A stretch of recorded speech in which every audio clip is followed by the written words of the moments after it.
Let's take a closer look at this with Thilan Wickramasinghe, head of research Singapore and regional head of financials Maybank Investment Banking Group Singapore. Thilan, what do you make of the timing of this announcement and, of course, the date of his retirement? And how does he leave, the state of the bank for his successor?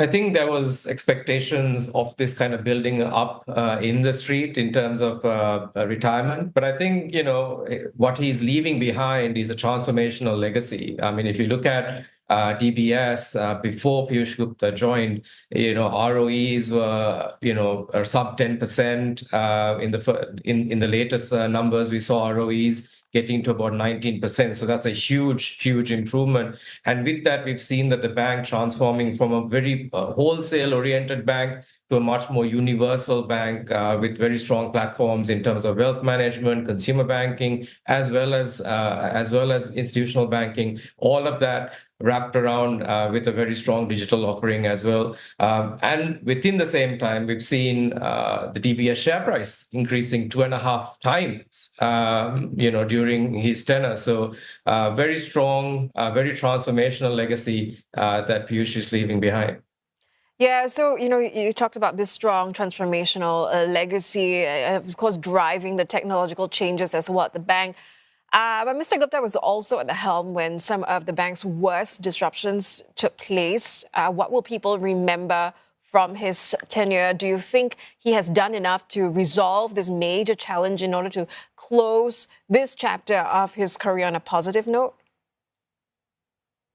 Look, I mean, I think when banks are transforming, and especially when you're deploying so much technology, you will have disruptions, and I think that's true whether you're a bank or whether you're a large global technology company like Microsoft. So I think that is part of the transformation process. But I think the fact that shareholders have been rewarded with a very, very strong share price performance, overall stakeholders have been rewarded with very strong return on equity. 9 percentage points is a huge sort of improvement that you can bring into any organization.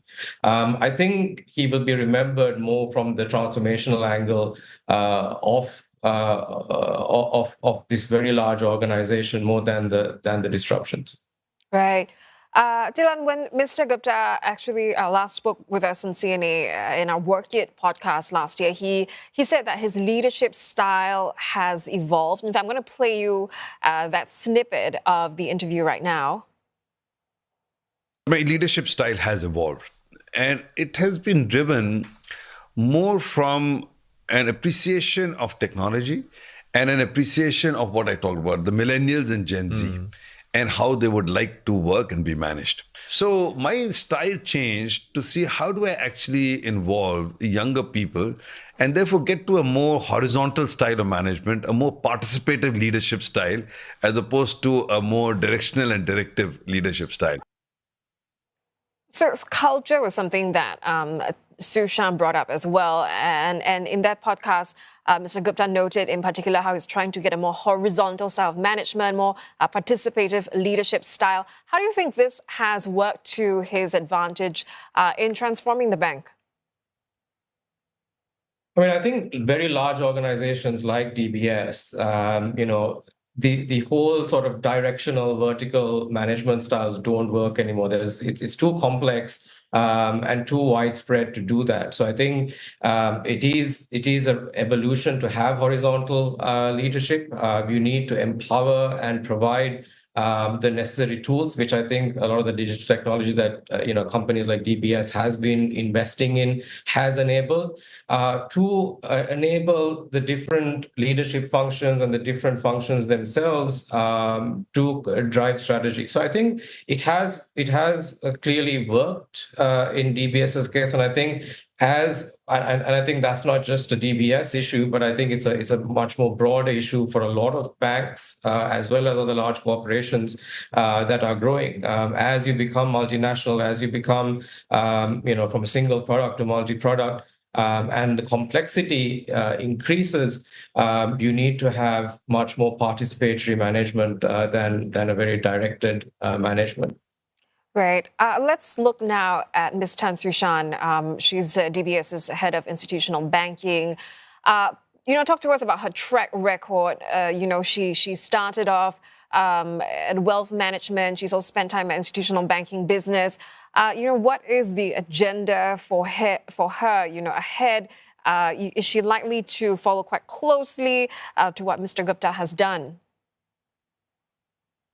Yes, I mean, I think she comes in with a very strong track record of experience. She's been in part of the key parts of the bank that generate close to 90% of its revenue. She started off, as you said, in the wealth management business and built that platform to be one of Asia's leading wealth management platforms. And now we've seen, she taking over the institutional business as well for some time, particularly during a period where, especially the last couple of years, with interest rates rising, you did have quite a bit of stress for a lot of companies in terms of operations, in terms of margins and so on. So the fact that that has been managed pretty well, and we saw that with the first half numbers as well, speaks to her strong sort of abilities. Now, going forward, I think one of the key sort of areas that investors will be concerned in, and especially in terms of agenda, is how much closely will she kind of go with the existing strategy. So will there be continuity? Will there be stability? So I think that's one of the key areas that people will be watching. And I think the fact that we have internal candidate being appointed kind of points to the fact that there will be continuity and stability. But as she takes over, I think there will be several key challenges and issues that she will need to address. The first being, the structural slowdown that you're seeing in North Asia, particularly China, Hong Kong, and this is where about a third of DBS's book is. So I think how you navigate a significantly slowing part of your business will be one of the key areas that she will need to address.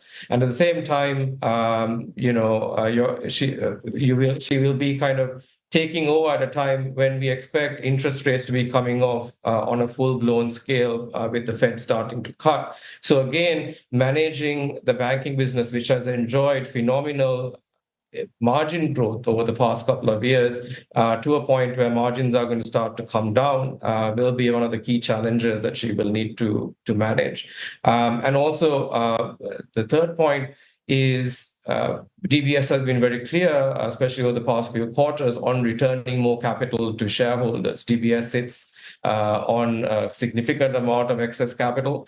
So I think a lot of investors will be interested to see whether she will stay the course in terms of that strategy of giving more money back, or whether we will see more M&A and so on. So I think those are some of the key challenges and issues that the street will be watching out for as we go forward. All right, Thilan, appreciate your time. Thilan Wickramasinghe, Head of Research, Singapore, and Regional Head of Financials at Maybank Investment Banking Group.